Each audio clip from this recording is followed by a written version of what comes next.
Praise the Lord. जय मसीह की साथियों, ईश्वर आपको बहुत आशीष दे।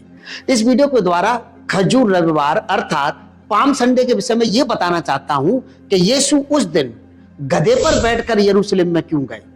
वे हाथी, घोड़ा या ऊंट का इस्तेमाल भी तो कर सकते थे, पर वे गधे पर ही क्यों बैठे।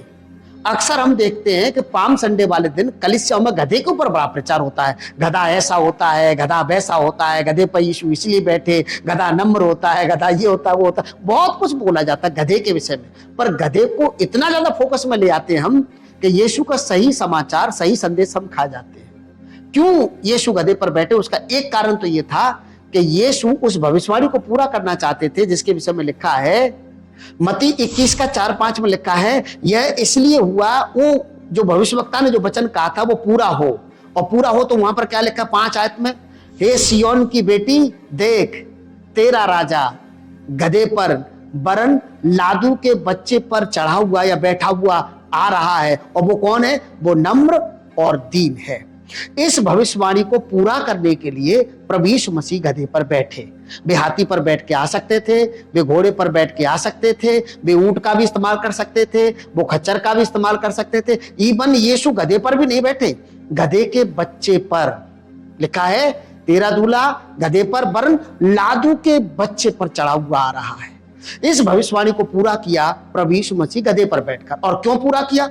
इसका एक कारण यह था कि यीशु अपने आप को यहूदियों के ऊपर यह प्रकट करना चाहते थे कि भविष्यवाणियों के अनुसार जिस उद्धारकर्ता का आप इंतजार कर रहे हैं, जिस जीवन दाता का, जिस राजा का तुम इंतजार कर रहे हो, जो राजा तुम्हें बचाएगा, तुम्हारे पापों से छुड़ाएगा, वो राजा मैं हूं। क्योंकि मेरे विषय में ये लिखा है कि तेरा राजा गधे के बच्चे पर बैठ के आएगा, और देखो मैं गधे के बच्चे पर बैठ के आ रहा हूं। तो संदेश गधे के ऊपर नहीं है, संदेश यीशु के ऊपर है। पाम संडे वाले दिन यीशु गधे पर क्यों बैठे, गधा ऐसा होता है, गधा वैसा होता है, संदेश ये नहीं है। यीशु गधे पर बैठे इसलिए। और मरकुस 11 अध्याय में यीशु मसीह 2 आयत में भी लिखा है, यीशु ने अपने चेलों को भेजा कि सामने वाले गांव में जाओ और बाहर आपको एक गधी अपने बच्चे के साथ मिलेगी या गधी के साथ बच्चा मिलेगा, उस बच्चे को मेरे लिए खोल लाओ। और उस बच्चे के विषय में क्या लिखा है? उस गधे के बच्चे के विषय में लिखा है, उस गधे का अभी तक इस्तेमाल नहीं हुआ है, उस गधे के ऊपर अभी तक कोई बैठा नहीं है। उस गधे के बच्चे को, उस बच्चे को लेकर आना जिस पे अभी तक कोई बैठा नहीं है।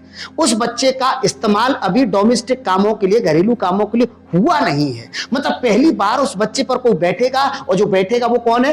प्रभु यीशु मसीह। ये संदेश है। यीशु बड़े गधे पर बैठ सकते थे, लेकिन वो बच्चे पर बैठे। क्यों बैठे?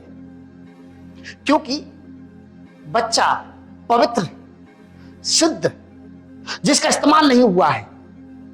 पुराने नियम के अनुसार जो चीजें, जो वस्तुएं खुदा के भवन में काम आती थी, वे फिर दूसरे काम में नहीं आती थी।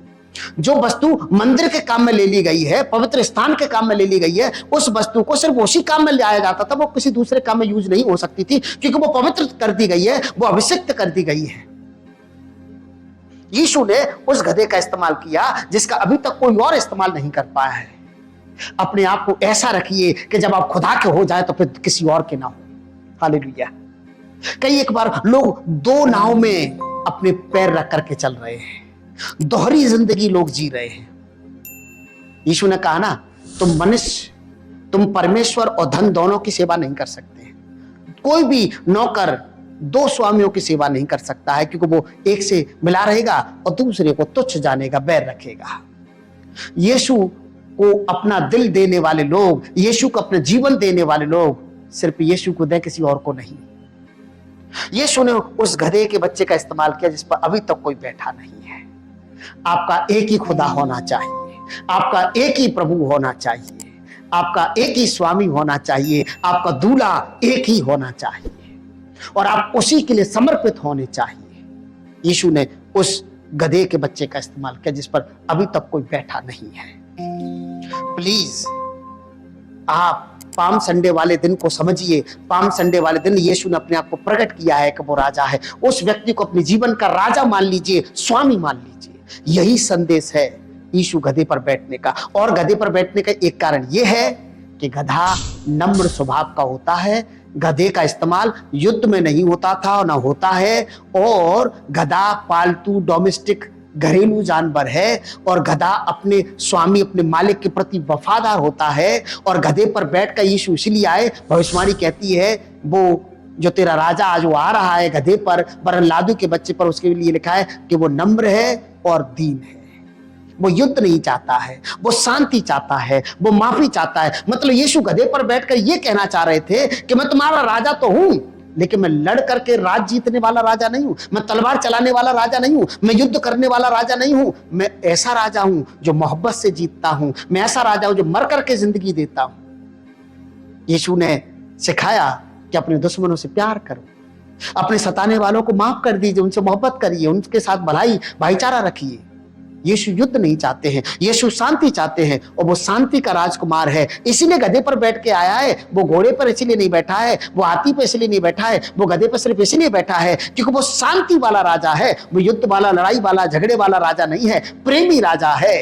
और उस प्रेमी को, उस शांतिदाता को ग्रहण कर लीजिए, स्वीकार कर लीजिए। और पाम संडे का सही संदेश यही है कि आप उस राजा को पहचानिए जो गधे पर बैठ के आया था। वो युद्ध नहीं चाहता है। आपके घर में यदि अशांति है तो आप समझ सकते हैं। यदि आप युद्ध चाहते हैं, लड़ाई झगड़ा करते रखते हैं, गुस्से वाले हैं, हमेशा रूठे रहते हैं, तो ये आज आपको डिसाइड करने की जरूरत है कि आप उस राजा को फॉलो करते हैं जो शांत है, उस राजा को आप फॉलो करते हैं जो गधे पर बैठ के आया है। वो राजा तो बड़ा नम्र है, वो राजा तो बड़ा दीन है, वो राजा तो अपने कीले ठोकने वालों को भी माफ कर देता है। यदि आप उस राजा पर ईमान रखते हैं तो आपको नम्र होने की जरूरत है, आपको माफी देने की जरूरत है, आपको माफी मांगने की जरूरत है, आपको छोटा बनने की जरूरत है। यीशु तो बड़े होकर के भी छोटा बन गए, मैं और आप उसके फॉलोवर हैं। तो इस पाम संडे पर इन बातों पर जरूर ध्यान दीजिए। वीडियो अच्छा लगा हो तो वीडियो को लाइक कर दीजिए। हमारे चैनल पर पहली बार है, प्लीज आप हमें सपोर्ट करिए। आप हमारे चैनल को सब्सक्राइब करिए, बेल आइकन जरूर दबाइए ताकि आने वाली वीडियो की नोटिफिकेशन आपके मोबाइल पर आपको मिलती रहे। हाँ, ज्यादा से ज्यादा लोगों में इस वीडियो को शेयर जरूर करिए। ईश्वर आपको बहुत आशीष दे। Thank you.